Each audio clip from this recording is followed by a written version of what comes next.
This is better than baking soda at saving you from dialysis. Just 4 tablespoons before breakfast will stop the acid that's damaging your kidneys.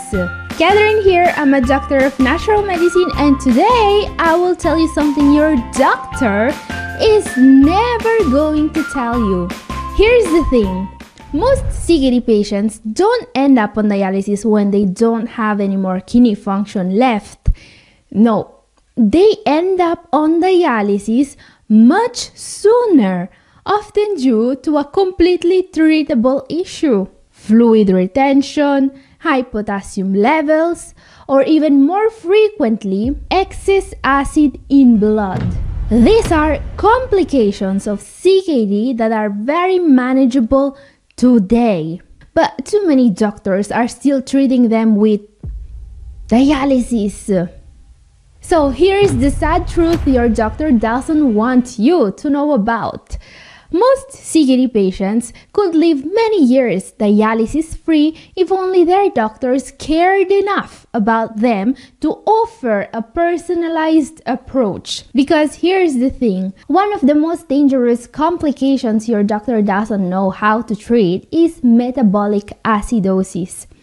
As you can clearly read from this article, up to 1 in 2 patients in stage 4 of CKD has too much acid in their blood, which is not being treated by their doctors.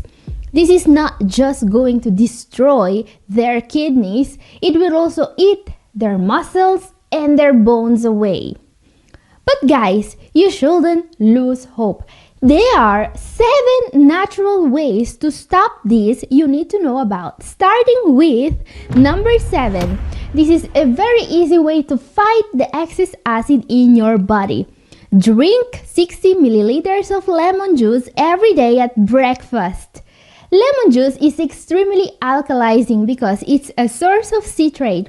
And do you know what your body does with this citrate?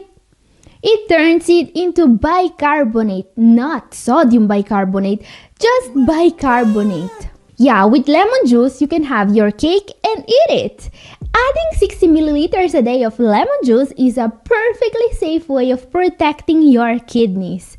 It's true, you are going to be adding a ton of antioxidants, vitamin C. You'll be getting more iron, and most of all, you will be decreasing the amount of acid in your body. Because here's the thing, if you have CKD stage 3B or worse, you must take action to fight the acid in your body. If you don't do anything, your kidney function is going to drop faster than your jaw when you see the hospital bill. Holy moly! I came in for a bandage, not to finance a spaceship! Yes, it's that bad. And now you might ask, what about sodium bicarbonate? Isn't taking sodium bicarbonate or baking soda enough to stop the acid from destroying your kidneys? Now guys, sodium bicarbonate works, no doubt about it. And here's the thing, if you are seeing a nephrologist that's at least looking at your lab results, you are probably already taking sodium bicarbonate, if you need it. Sodium bicarbonate is the first-line treatment for metabolic acidosis, alright?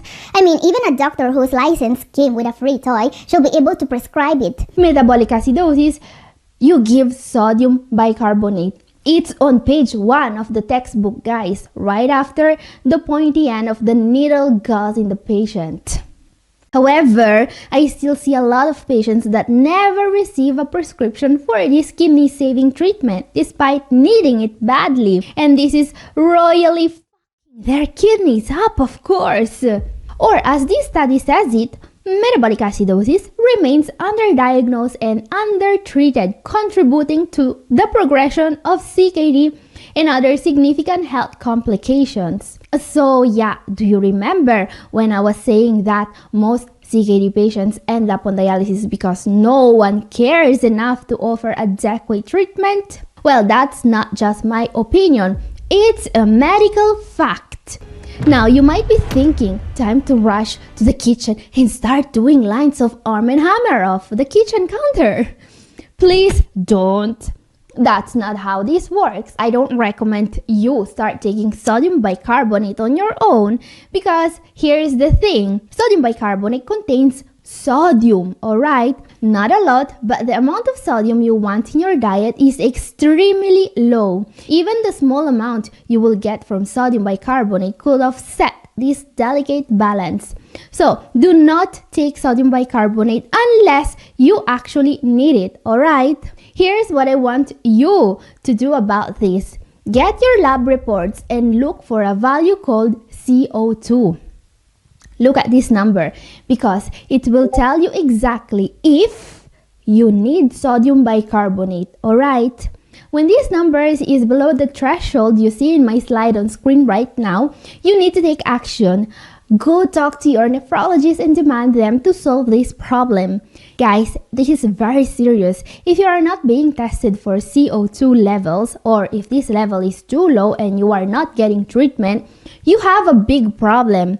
And not just because your doctor is, incompetent. Also because all that acid is already damaging your kidneys fast. Now guys, we will see more ways to detoxify acid from your kidneys effectively and naturally in a moment. Before that, listen. If your doctor hasn't even mentioned your CO2 levels, if you're sitting there wondering if anyone's actually looking at your labs and connecting the dots, then it's time to stop guessing and start getting answers.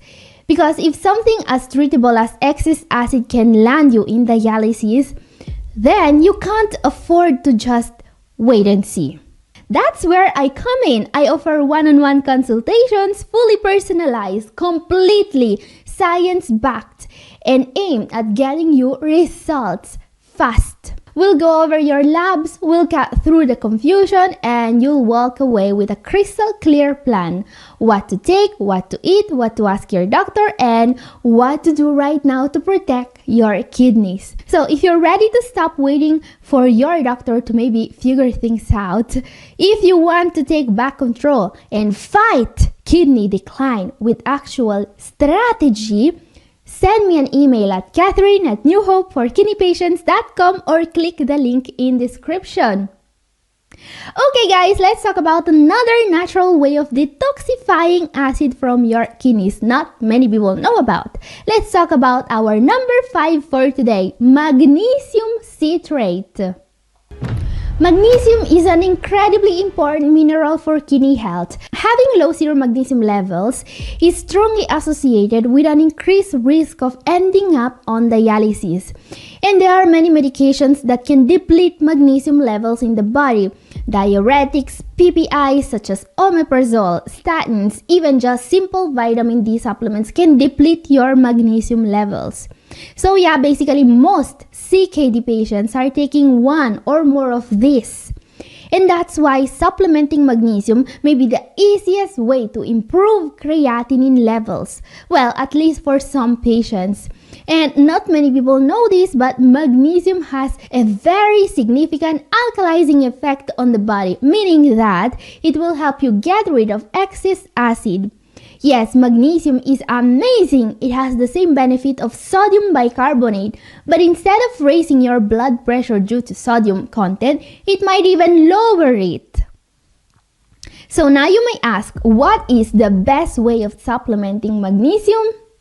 Well, this is super easy. Just take a look at my table on screen right now. But please be careful with magnesium because you see, while it's more common to have too low levels of this essential mineral, some CKD patients have too high magnesium levels, alright? So if you are in the advanced stages of CKD, make sure you are getting tested for magnesium levels before taking a supplement. Because while having too high magnesium levels doesn't damage the kidneys like having too low magnesium, it can still cause side effects like fatigue and diarrhea. And trust me when I say that the last thing you need is to spend your day both too tired to move and sprinting to the bathroom every 20 minutes. Now, time for our number 4 for today, which is probably the most powerful natural remedy against metabolic acidosis, and that comes with no side effects. Only one issue with this one. You are probably already taking it. Yeah, let's talk about acacia fiber. And no, I'm not just here to push my line of supplements from Rena Biotech. I mean, we can barely keep up with demand at this point, but we are making more. So here's the thing with Rena Fiber and fiber supplements in general. They are kidney savers. There is strong scientific evidence supporting the notion that fiber, both from foods and from supplements, can help improving acid-base status, uremic toxins clearance, and gut microbiome balance. So while they don't directly treat metabolic acidosis, fiber supplements like my renal fiber can make a huge difference in decreasing your need for sodium bicarbonate. So consider adding renal fiber to your regime if you are one of my 2 subscribers who are not taking renal fiber yet. And now, since I gave you various ways to protect your kidneys from acid, the question is, which one of these tips should you follow? Which is the right approach for you? Renal fiber, lemon juice, sodium bicarbonate, or maybe all of them? Well, here's the thing. Most patients in the advanced stages will need all of these interventions and maybe some more. Metabolic acidosis or excess acid in blood is an incredibly dangerous complication of CKD that we need to attack from several fronts if we want to win the battle for your kidneys. It's a central aspect of the treatment for kidney disease that, sadly, modern medicine hasn't figured out yet completely. We are still working on a drug for metabolic acidosis that doesn't have the side effects sodium bicarbonate has. Because, as I was saying, sodium bicarbonate is an effective treatment for excess of acid in blood, metabolic acidosis, but it may raise your serum levels too much. So, there is a limit to the amount of sodium bicarbonate a patient can take. And there is an innovative drug that's being tested to solve this issue. It's called Vivarimer and it's incredibly promising. This novel treatment will have the same effect of sodium bicarbonate but without any sodium. Yes, it's going to be really helpful. However, it will take years before this new drug hits the market. So for now, make sure you are using all the tools in your toolbox to fight the excess of acid naturally, because we still have to see the most effective ones. Number 3 is something every single diabetic patient should be doing. Here's the thing. If you have diabetes, you have to be twice as diligent in making sure you are being tested for CO2 levels. This test should be done every 3 months, and you should make sure your doctor is actually prescribing sodium bicarbonate if you need it. Now, as I was saying, anyone with CKD should be monitored for metabolic acidosis, but those with diabetes are even more at risk for developing this complication. Because here's the thing, diabetes doesn't just affect blood sugar, it also affects how your kidneys handle acid, alright? This is a big problem because diabetes damages the part of the kidney that removes acid from the body much quicker than high blood pressure alone. Yes, people with diabetes often develop metabolic acidosis much earlier than those without diabetes, and this may still take many doctors by surprise because here's the thing. You may have metabolic acidosis even when your GFR and creatinine still look okay. To make matters worse, many people with diabetes are still being told in 2025 to eat more protein. But unfortunately, protein is the main source of acid in the diet. So picture this. Your kidneys are already struggling with acid, and since you have diabetes, you are told to add even more protein to your diet, which means even more acid.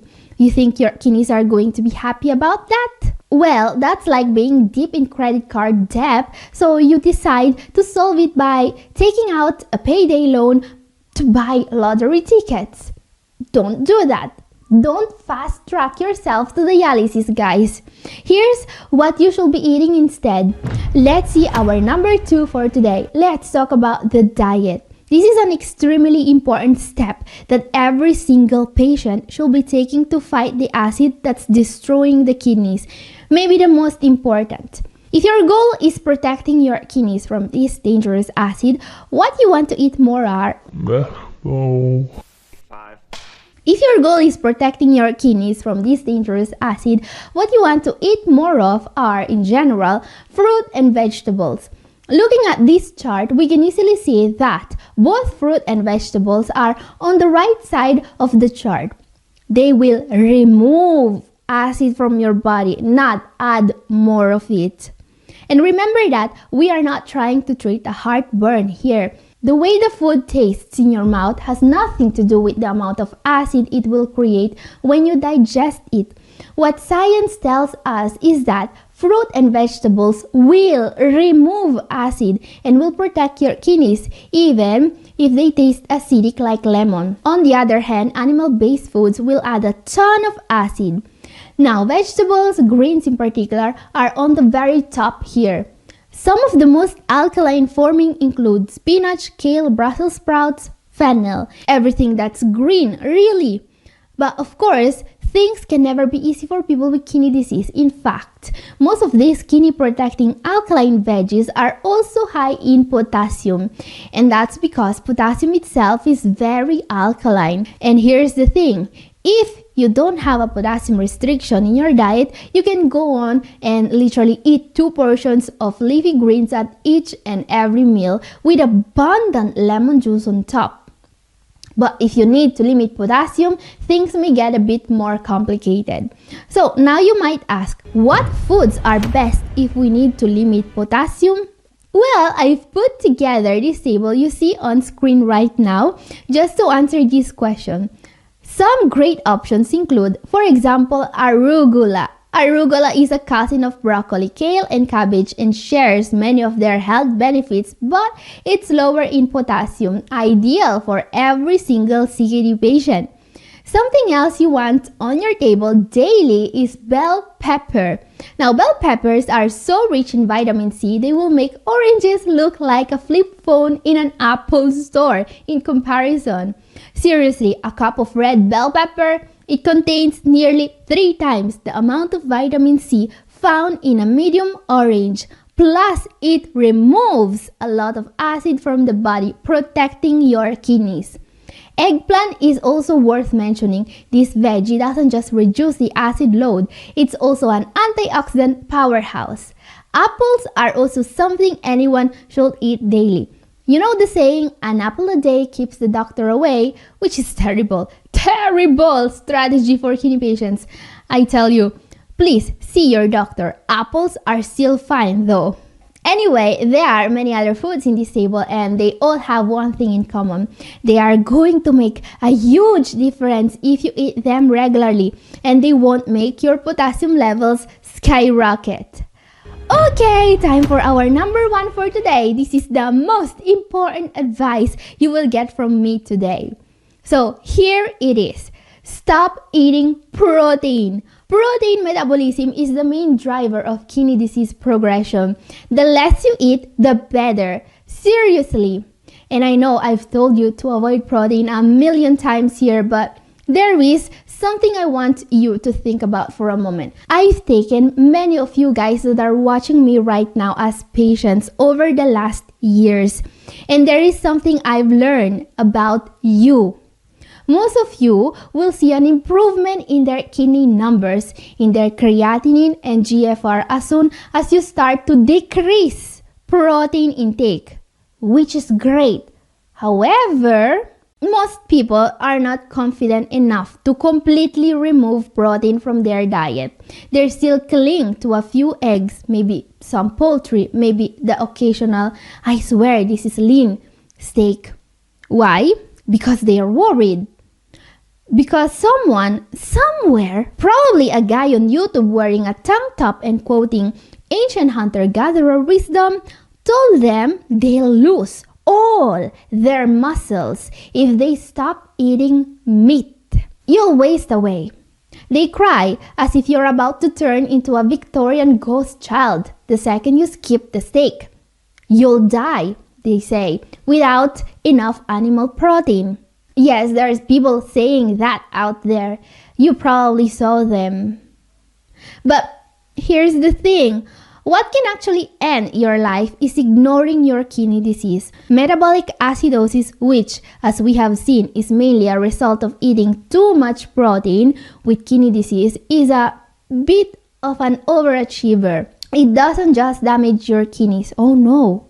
It's multitasking like a toxic boss on caffeine. Acid erodes your bones and it literally eats your muscles away. In technical terms, it's called bone demineralization and skeletal muscle catabolism. Yeah, that chicken breast you ate because you wanted to protect your muscles, it's doing the exact opposite of what it was supposed to do. So, if you're still worried that cutting protein will make you weak, just remember, metabolic acidosis already has that covered for you. So, you're worried about being weak while actively choosing the thing that makes you weaker. Make it make sense. Spoiler alert, dialysis is a lot harder on your muscles than skipping the chicken ever would be. So, if you want more tips about how to actually eat to protect your kidneys based on actual science, my video appears for you, and this is all for today. Thank you for watching. God bless you all. Ciao!